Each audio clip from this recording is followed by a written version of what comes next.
Dr. Pravir Sinha, CEO and MD Tata Power with us. Dr. Sinha, a pleasure as always to speak with you here on NDTV Profit. Thank you so much for your time. I'm going to jump right to it because I know you've done a whole set of interviews this morning. So let me come to, I think, what investors would want to know right now in this live telecast, that the numbers look good because of a couple of one-offs, including regulatory measures. For example, duties on imports from China on certain components, etc. Do you see these numbers that you presented this quarter as sustainable? Good morning, Tamanna. Always a pleasure to be on your show. I think our performance this quarter is very good, considering that majority of our profit has come from our core business. It's not because of duties or taxes or anything, but because all our businesses have done exceedingly well in this quarter.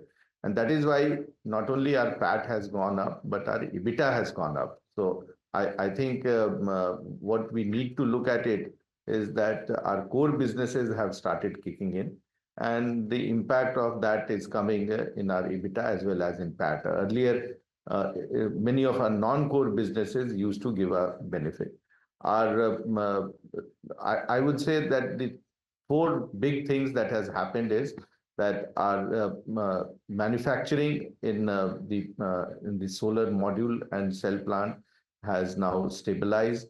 It's doing exceedingly well. Last quarter, we had a revenue in manufacturing of nearly 1,300 crores and EBITDA of 226 and a PAT of. Now, if you see many of the players who are just in standalone manufacturing, it's much better than any one of them. In fact, the speed at which we have set up the plant, it's not only an Indian standard, but it's a global standard. And the type of technology that we have used, the type of robotics, the type of automation, many of the analysts have gone and seen that, and they all tell me that this is possibly the best in our country and also meets the global standards.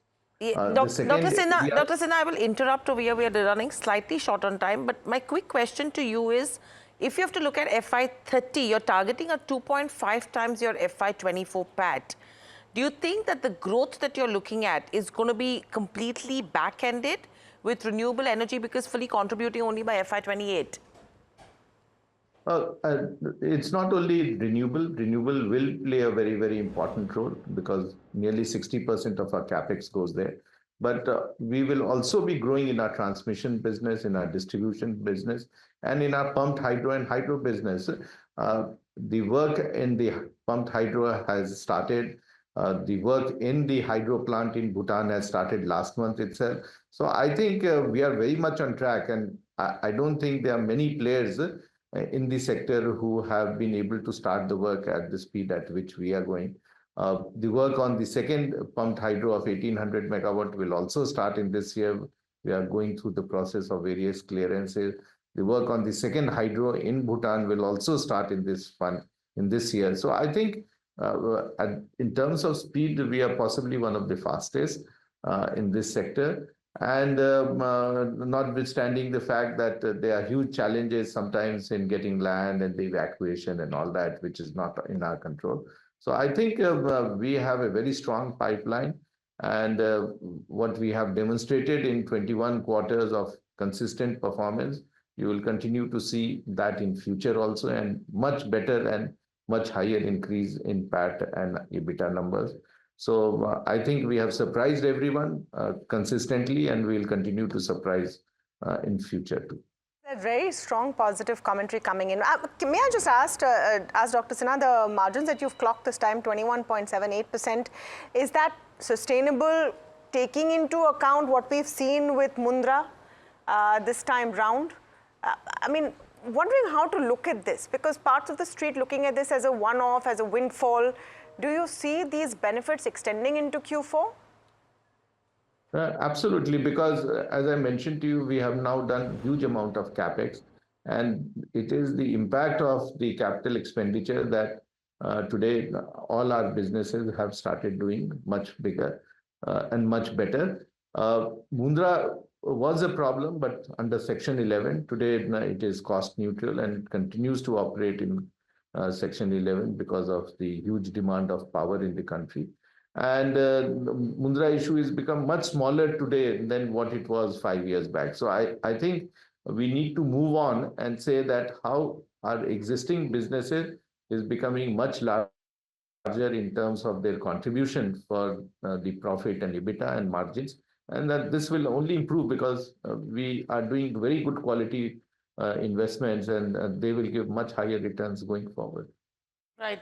Dr. Sinha, what's the update with regards to nuclear energy? You are looking at a foray into this segment. How far are you with regards to this space? What's the kind of capex that it will require, and what's the funding plan?